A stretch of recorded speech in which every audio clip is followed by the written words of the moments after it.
কার্যকরী মূলক হচ্ছে যে কোনো জৈব যৌগের অণুতে উপস্থিত যে পরমাণু বা পরমাণু গোষ্ঠী অথবা চিহ্ন উক্ত যৌগের সমগোত্রীয় শ্রেণীর পরিচয় বহন করে এবং সকল রাসায়নিক ধর্ম কার্যকরভাবে নিয়ন্ত্রণ করে তাকে কার্যকরী মূলক বলে। সমগোত্রীয় শ্রেণী হচ্ছে একই প্রকার মৌল সমন্বয়ে গঠিত সমধর্মী জৈব জৈব যৌগসমূহকে যদি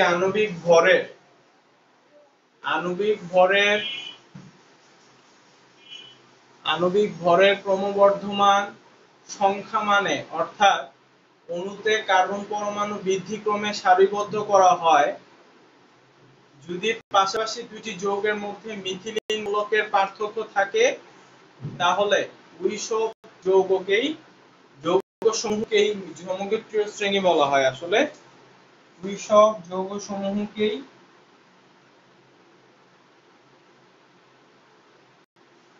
সমগোত্রীয় শ্রেণী বলা হয়।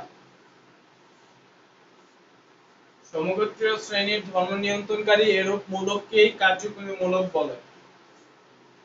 লেখা শেষ হইলে বইল।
লেখা শেষ হইছে?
এই যে এরা প্রত্যেকেই হচ্ছে একটা গোত্রের এবং প্রত্যেকের ধর্মই সেম, প্রত্যেকটা যৌগেরই ধর্ম সেম। যেহেতু তারা একটা গোত্রের সমগোত্র, এই জন্য তাদেরকে বলা হয় সমগোত্রীয় যৌগ বা সমগোত্রীয় শ্রেণীর।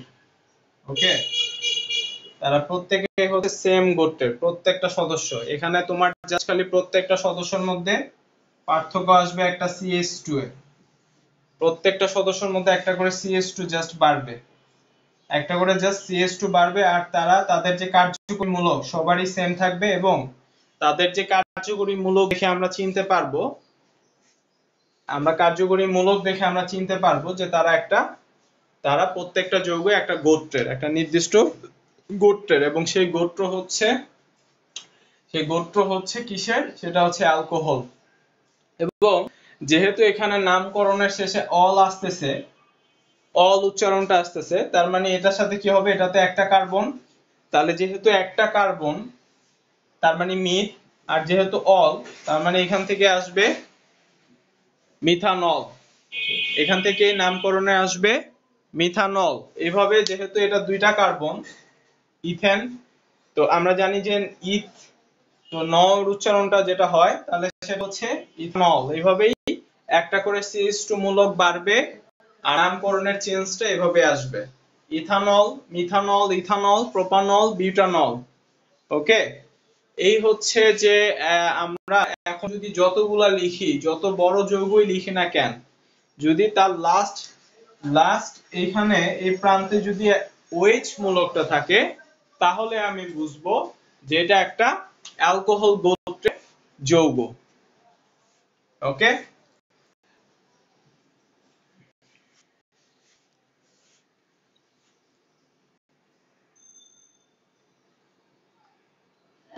এর বেলায় যখন CHO আসতেছে তখন কিন্তু তোমার অলরেডি কিন্তু একটা কার্বন চলে আসতেছে।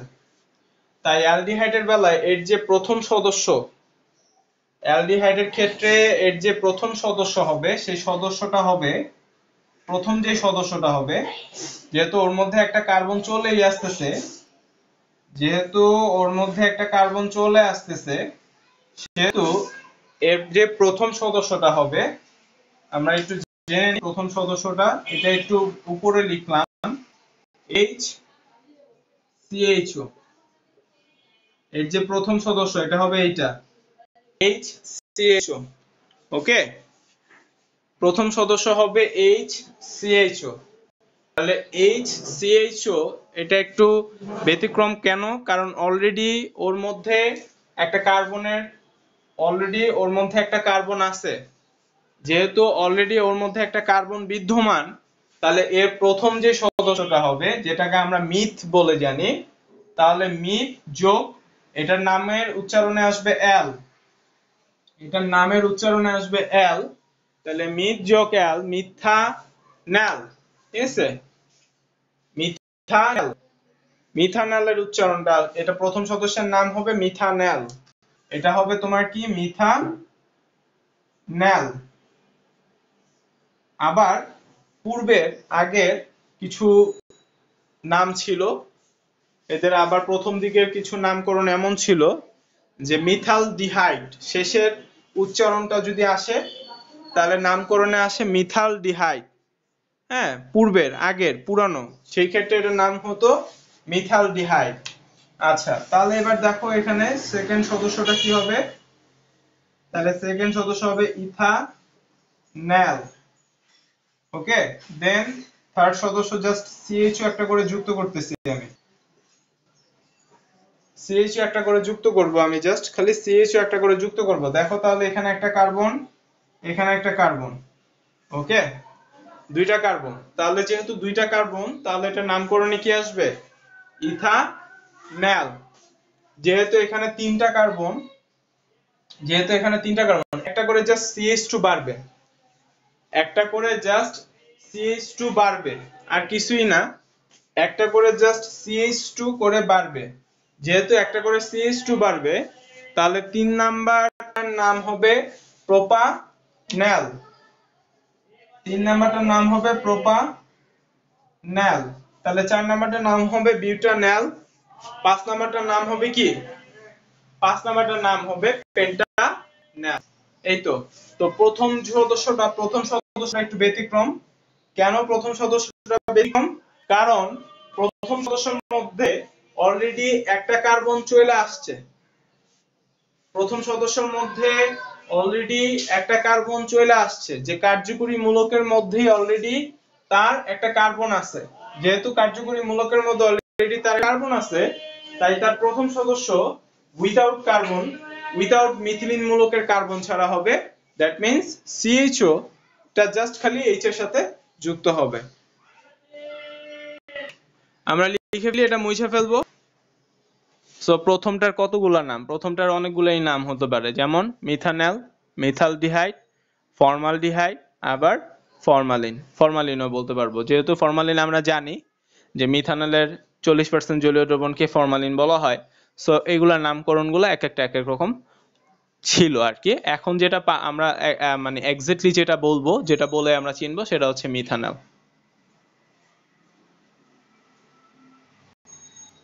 প্রথমটা বুঝা গেলে, প্রথমটা যদি বুঝো তাহলে পরের গুলাই করতে পারবা। তো প্রথম সদস্যটাকে কিন্তু একটু ব্যতিক্রমের তালিকায় রাখতে হয়।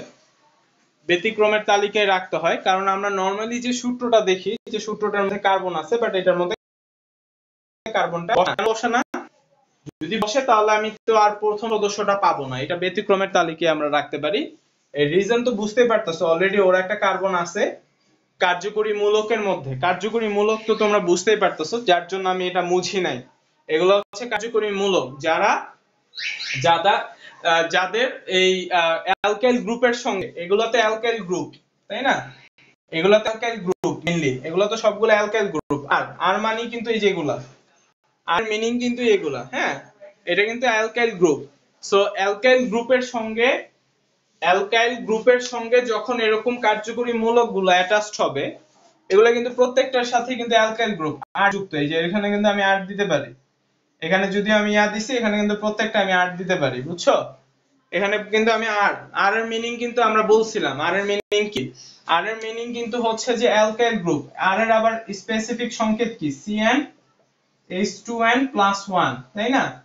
এই দেখো এইখানে তোমার একটা একটা করে যে বাড়তেছে, এই আর এর, এগুলো কিন্তু অ্যালকাইল গ্রুপ, এগুলো কিন্তু এতটুকু কিন্তু অ্যালকাইল গ্রুপ। এই যে এটা কিন্তু অ্যালকাইল গ্রুপের প্রথম সদস্য, এটা অ্যালকাইল গ্রুপের প্রথম সদস্য। মিথাইল, এটা কিন্তু ইথাইল, এটা কিন্তু প্রোপাইল, এটা কিন্তু বিউটাইল। তার আর এর সঙ্গে জাস্ট কার্যকরী মূলকগুলা, আর এর সঙ্গে কার্যকরী মূলকগুলা চেঞ্জ হলে গোত্রটাও চেঞ্জ হয়ে যেতেছে। হ্যাঁ, আর এর সঙ্গে কার্যকরী, এখানের যে আর এখানের যে আর সেম আর, ঠিক আছে? এটার বেলায় সে দুইটা আর এর সঙ্গে যুক্ত, এস্টার দুইটা আর এর সঙ্গে যুক্ত। বুঝতে পারছো? যদিও তোমাদের এই দুইটা কি বইয়ের বাইরে, আমি তাও দুইটা আর একটা ছিল, ওটা বাদই দিয়ে দিলাম। যদিও এই দুইটা তোমাদের বইয়ের বাইরের জিনিস, ওকে? সো বইয়ের বাইরে দেখে আর এটা নিয়ে এত বেশি আলোচনা করব না, তবুও আমি একটু ধারণা দিব, যেহেতু লিখছি, তবুও আমি তোমাদেরকে একটু ধারণা দিব। আচ্ছা, তাহলে দেখো এখানে কিন্তু মেইনলি যে অ্যালকাইল গ্রুপের সঙ্গেই কার্যকরী মূলকগুলো যুক্ত হয়ে দেন এরা এক একটা গোত্রের সৃষ্টি করতেছে। দ্যাট মিন্স সবচেয়ে বেশি মেইন যে জিনিসটা তোমাকে চিনতে হবে, এই অ্যালকাইল গ্রুপটাকেই চিনতে হবে। অ্যালকাইল গ্রুপ, এটা কি group? Alkyl group, alkyl group. এবং এটা কোথা থেকে আসে এটাও আমি বলছি, এটা কোথা থেকে আসে। এটা আসে হচ্ছে যে কি, অ্যালকেন থেকে, তাই না? অ্যালকেন থেকে যখন একটা হাইড্রোজেন চলে যাবে, তখন তার একটা হাত তৈরি হবে, এবং ওই হাতের সঙ্গেই বলছিলাম না যে এই অ্যালকাইল গ্রুপের সঙ্গে তোমার পৃথিবীর যে কোনো মৌল, যে কোনো কার্যকরী মূলক যুক্ত হয়ে যৌগ তৈরি করতে পারে। এরকমই কিছু কার্যকরী মূলক তোমাদেরকে লিখে দিলাম, এবং এই আর এর সঙ্গে এই কার্যকরী মূলকগুলো যুক্ত হয়ে এই যে এত যৌগ তৈরি করছে, বুঝছো? আর এই যে এটাকে বলা হয় গোত্র, একটা গোত্র, এবং এই গোত্রের প্রত্যেকটা সদস্যেরই একটা জিনিস হচ্ছে যে সবারই ক্যারেক্টার সেম, সবারই বৈশিষ্ট্যটা সেম। তুমি যদি একটা যৌগের বৈশিষ্ট্য জানতে পারো, তাহলে আরেকটা যৌগের বৈশিষ্ট্য তুমি বলতে পারবা যে এমনই হবে।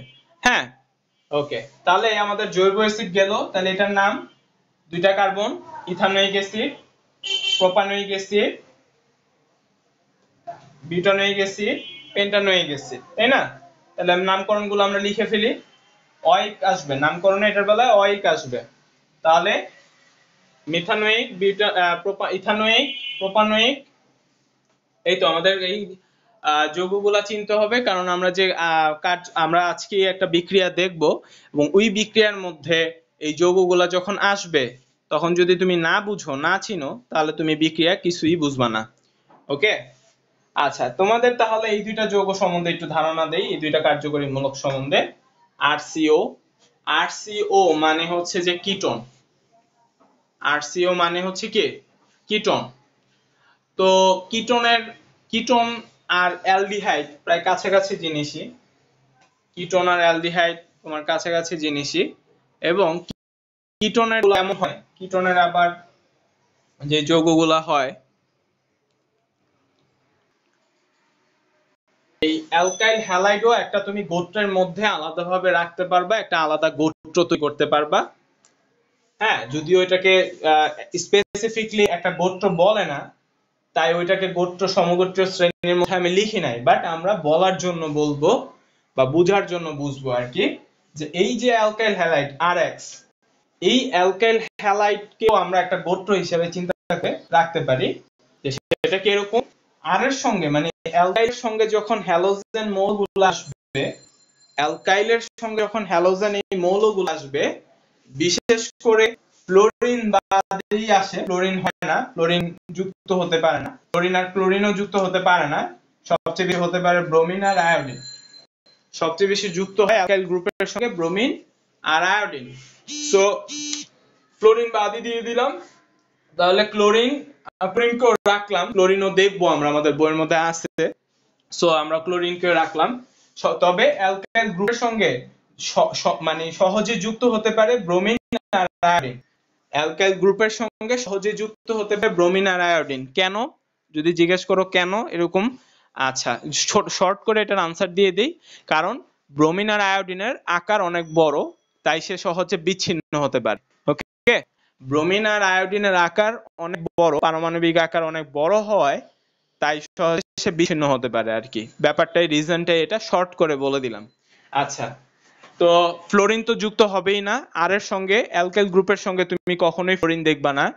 ফ্লোরিন যুক্ত হলে ওটা ভাঙে না, মানে ফ্লোরিনের আকার ছোট, তাই তার শেয়ারকৃত ইলেকট্রনকে সে খুব সহজেই ধরে রাখে, আকর্ষণ করে। তাই আমরা হ্যালোজেন এক্স, এক্স এর যে গ্রুপ এক্স, এক্স যে মানে বুঝবো, যে আর এর সঙ্গে এক্স মানে তো আমরা সবগুলোই বুঝবো, ফ্লোরিন, ক্লোরিন, ব্রোমিন, আয়োডিন। হ্যাঁ, তবে আর এর সঙ্গে সবচেয়ে বেশি যুক্ত হতে পারে ব্রোমিন আর আয়োডিন। সবচেয়ে বেশি যুক্ত হয় ব্রোমিন আর আয়োডিন। ওকে, আচ্ছা, তাহলে আমরা এবার অ্যালকাইল হ্যালাইডেরও চিনলাম। যেমন অ্যালকাইল হ্যালাইডের যদি এখন আমি এটা লিখি, অ্যালকাইল হ্যালাইডের যদি এটা লিখি, তাহলে আমরা বলতে পারবো যে ইথাইল ব্রোমাইড, এটার নাম কি করতে পারবো, ইথাইল ব্রোমাইড।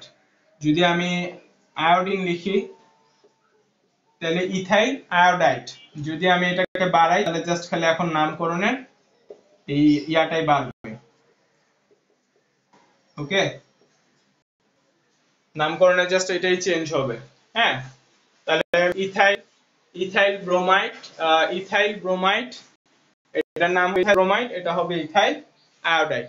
এটা হবে মিথাইল ব্রোমাইড, এটা হবে মিথাইল আয়োডাইড। তাহলে তুমি যদি এখন বাড়াও, একটা একটা করে CH2 বাড়াও, তাহলে একটা করে CH2 বাড়লে propyl bromide, propyl iodide, butyl bromide, butyl iodide. Just খালি এখানে অ্যালকাইল গ্রুপের নামকরণটাই চেঞ্জ হবে। আর ব্রোমাইড উচ্চারণে ব্রোমাইড আসবে। ওকে,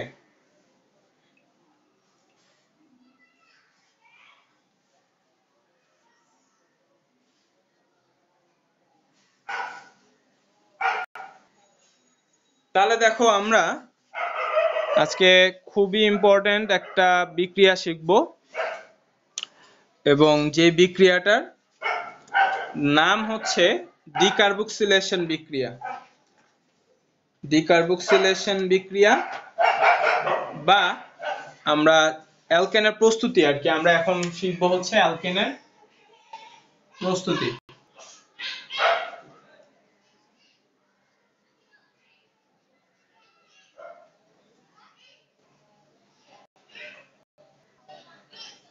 অ্যালকেনের প্রস্তুতি। ওকে, অ্যালকেনের প্রস্তুতি সমূহ।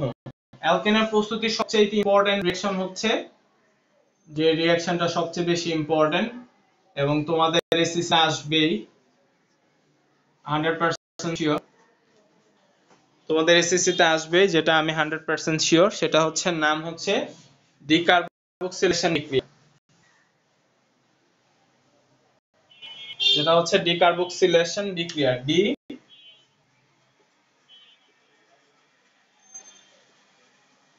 কার্বক্সিলেশন বিক্রিয়া।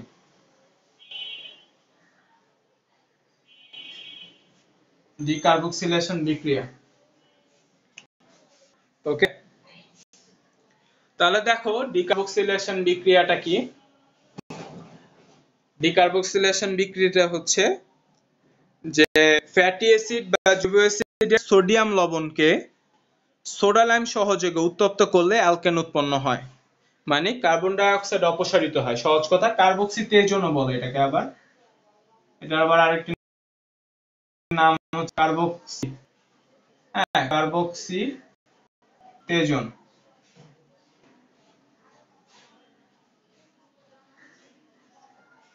কার্বক্সি তেজন, আমার কি বানান ঠিক আছে? কার্বক্সি।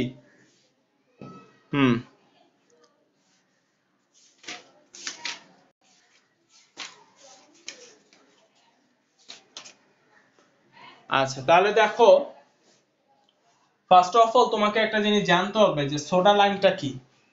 সোডা লাইমটা তুমি পাশ দিয়ে জেনে রাখো। সোডা লাইম হচ্ছে সোডিয়াম হাইড্রোক্সাইড আর ক্যালসিয়াম অক্সাইডের মিশ্রণ।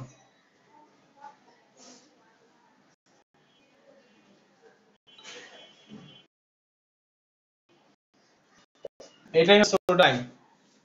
সোডিয়াম হাইড্রোক্সাইড আর ক্যালসিয়াম অক্সাইডের মিশ্রণ, এটাকে সোডা লাইম বলে। ওকে, তো জৈব অ্যাসিড সোডিয়াম লবণকে, এই বিক্রিয়া থেকে আমাদের কি প্রস্তুত হবে? এই বিক্রিয়া থেকে আমাদের অ্যালকেন প্রস্তুত করব। তাহলে অ্যালকেন প্রস্তুত করব, দ্যাট মিন্স আমরা জৈব অ্যাসিডের সোডিয়াম লবণ, জৈব অ্যাসিডের সোডিয়াম লবণটা কি? জৈব অ্যাসিডের সোডিয়াম লবণ মানে হচ্ছে আমরা ওই যে সংকেত দিয়ে প্রকাশ করছিলাম না, RCOOH, এটার আগে একটা সোডিয়াম লবণ তৈরি করি। তাহলে সোডিয়াম লবণ তৈরি করলে আমরা নরমালি সোডিয়াম ক্লোরাইড চিন্তা করলাম। এই যে এটা হচ্ছে কি জৈব অ্যাসিডের সাধারণ সংকেত, তাই না? এটা কি ছিল? জৈব অ্যাসিডের সাধারণ সংকেত। তাহলে এটার সঙ্গে যদি আমি এখন বিক্রিয়া করি, তাহলে বিক্রিয়া করলে RCOONA, এটাই হচ্ছে যে কি জৈব অ্যাসিডের সোডিয়াম লবণ। এটাই হচ্ছে তোমার জৈব অ্যাসিডের সোডিয়াম লবণ। আর পাশে যে যৌগটা তৈরি হবে সেটা হচ্ছে কি HCl, এটা আমার সাইড প্রোডাক্ট।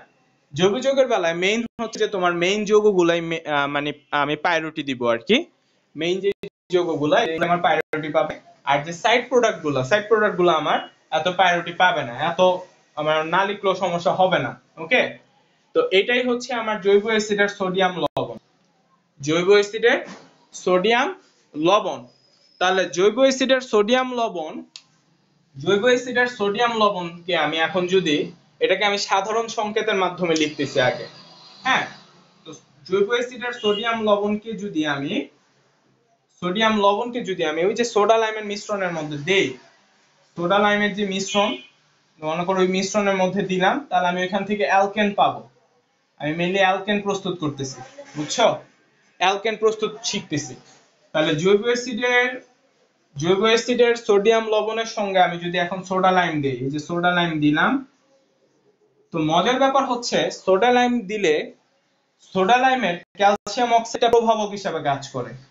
তাই আমি প্রভাবক হিসেবে যেহেতু এটা কাজ করে, এটাকে আমি উপরেই লিখলাম, যেহেতু এটা প্রভাবক, বিক্রিয়ার গতি বৃদ্ধি করে, শুধু বিক্রিয়াটাকে ফাস্ট রিঅ্যাকশন ঘটানোর জন্য, মানে বিক্রিয়ার গতিটাকে বৃদ্ধি করার জন্য জাস্ট ক্যালসিয়াম অক্সাইড কি করে? প্রভাবক হিসেবে কাজ করে, আর সোডিয়াম হাইড্রোক্সাইড বিক্রিয়া করে।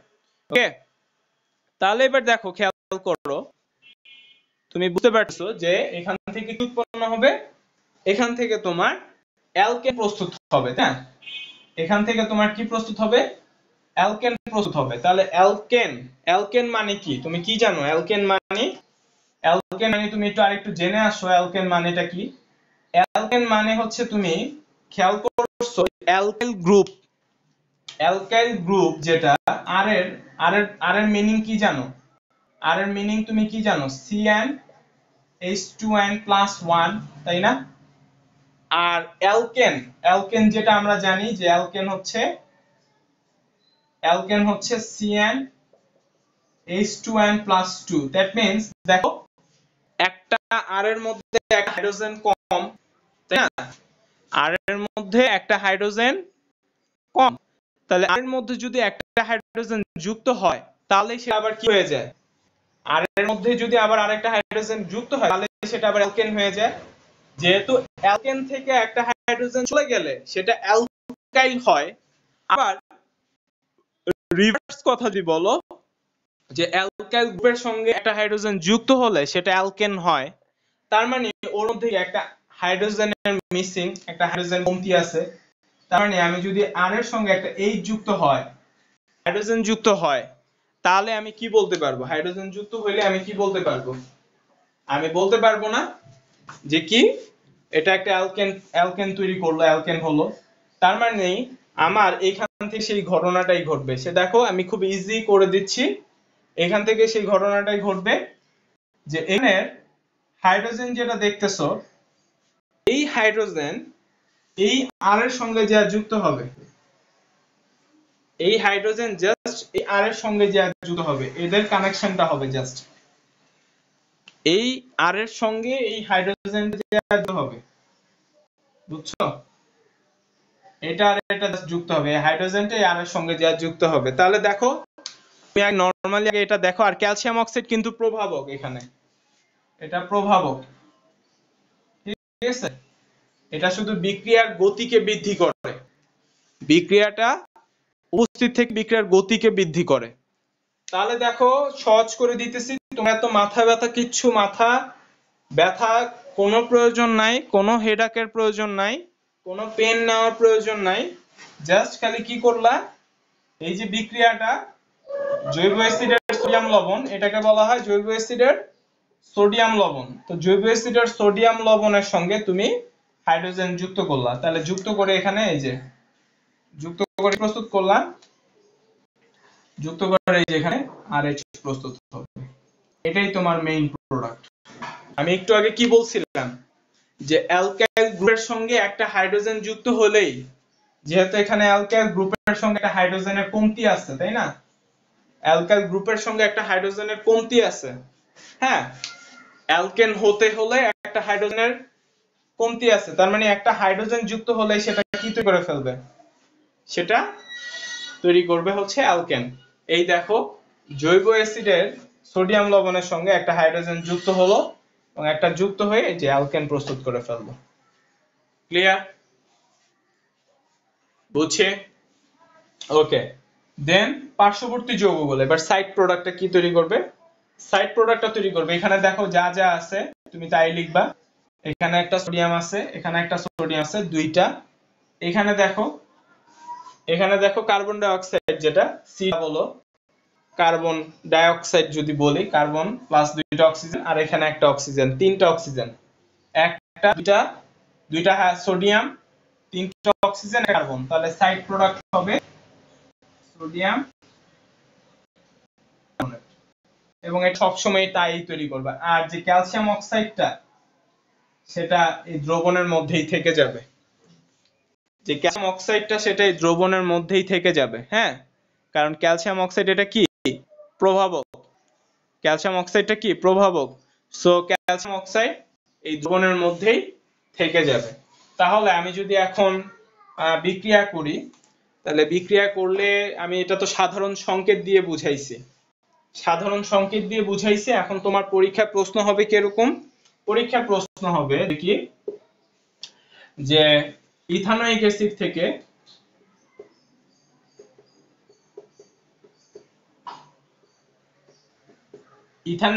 থেকে অ্যালকেন প্রস্তুত করো। অ্যালকেন এটাই বলবে, এক্সাক্ট না বলে এভাবে ঘুরায়া বলবে, সবসময় ঘুরায় আসবে। সৃজনশীল অনেক ক্রিটিক্যাল হয়, এই চ্যাপ্টারে সৃজনশীল অনেক ক্রিটিক্যাল হয়। আর যদি তুমি এই চ্যাপ্টার পারো তাহলে তুমি তোমার 20 মার্ক শিওর করে ফেলতে পারবে আর কি। এই তোমার এসএসসির জন্য তুমি 20 মার্ক শিওর করতে পারবা, আবার তুমি তোমার এইচএসসি যে ইন্টারের জন্য তুমি পুরো তোমার ফিউচারটাকে বিল্ড আপ করতে পারবে আর কি। এই চ্যাপ্টারের প্রয়োজনীয়তা অপরিসীম। আচ্ছা, তাহলে এবার দেখো ইথানোয়িক অ্যাসিড থেকে অ্যালকেন। তাহলে ইথানোয়িক অ্যাসিড মানে তুমি আগে ইথানোয়িক অ্যাসিড লিখতে পারতে হবে। ইথানোয়িক অ্যাসিড তো তুমি জানোই কিভাবে লেখে, CH3COOH, এটা তো তোমাদেরকে শিখাইলামই। ইথানোয়িক যেহেতু দুইটা কার্বন, ইথ আর COOH থাকলে ইথানোয়িক অ্যাসিড হয়ে যায়। ফার্স্টে কি করলা, এটা লবণ বানাইলা। যদিও এই বিক্রিয়াটা তোমাদের বইয়ের মধ্যে নাই, বই অনেক কিছুই নাই, কিন্তু তবুও তুমি দিলে বেটার, না দিলেও সমস্যা নাই, তুমি সরাসরি লবণটা বানায়াও করতে পারো। ওকে, দেন এবার এই ইথানোয়িক অ্যাসিডের যে সোডিয়াম লবণ, অ্যাসিডের যে সোডিয়াম লবণ, এটার সঙ্গে তুমি কি করবে এবার, অ্যাসিডের যে সোডিয়াম লবণ এটার সঙ্গে তুমি এবার কি করলা, এই যে সোডা লাইম দিয়ে দিলা, এই যে সোডা লাইম দিলা এবং এটা উপরেই দিবা, এটা প্রভাবক। তাই দেখো এইটার সঙ্গে এটা যুক্ত হয়ে যাবে। তাহলে যুক্ত হলে কি উৎপন্ন হবে, এখানে CH3 আছে, এখানে হাইড্রোজেন যুক্ত হবে, তাহলে CH4, আর এখানে তৈরি হবে সোডিয়াম কার্বনেট, আর সাইড প্রোডাক্ট এটা অলওয়েজ কনস্ট্যান্ট থাকবে। দেখো তাহলে আমাদের কি তৈরি হয়ে গেল এখান থেকে, আমরা পেয়ে গেলাম এখান থেকে মিথেন। বুঝছো? সো আমরা পেয়ে গেলাম এখান থেকে মিথেন। তার মানে ইথানোয়িক অ্যাসিড থেকে কি তৈরি হলো, ইথানোয়িক অ্যাসিড থেকে মিথেন প্রস্তুত হলো। এই হচ্ছে ডিকার্বক্সিলেশন ক্রিয়া। ডিকার্বক্সিলেশন বলার কারণ এটাই, এখান থেকে এই যে কার্বন, এই যে COO কার্বন ডাই অক্সাইডটা সরে যায়, অপসারিত হয়ে যাচ্ছে। যদি এটা পুরো, কিন্তু মেইনলি হচ্ছে যে কি কার্বন COO চলে যাওয়ার কারণে এটার নামকরণ এরকম আসছে, ডিকার্বক্সিলেশন বা ডিকার্বক্সিতেজন নামকরণটা আসছে, কার্বন ডাই অক্সাইড অপসারিত হয় আর কি। এই হচ্ছে যে জৈব অ্যাসিডের সোডিয়াম লবণ আছে, এটার নাম আছে, এটার আবার নামকরণ করতে পারবা সোডিয়াম ইথানয়েড, এক্সাক্ট নাম সোডিয়াম ইথানয়েড। এরকম ধাতু যুক্ত হলে এগুলোর নামে অয়েট আসে, এরকম ধাতু যুক্ত হলে এগুলোর নামে অয়েট আসে। ওকে, সোডিয়াম ইথানয়েড, এরকম পরেরটা হবে সোডিয়াম প্রোপানয়েড, পরেরটা হবে বিউটানয়েড। এই হচ্ছে যে ইথানোয়িক অ্যাসিড থেকে অ্যালকেন প্রস্তুতিকরণ, ডিকার্বক্সিলেশন রিঅ্যাকশন। কারো যদি বিন্দুমাত্র কোনো কনফিউশন থাকে তাহলে অবশ্যই তোমরা বলবা এখন।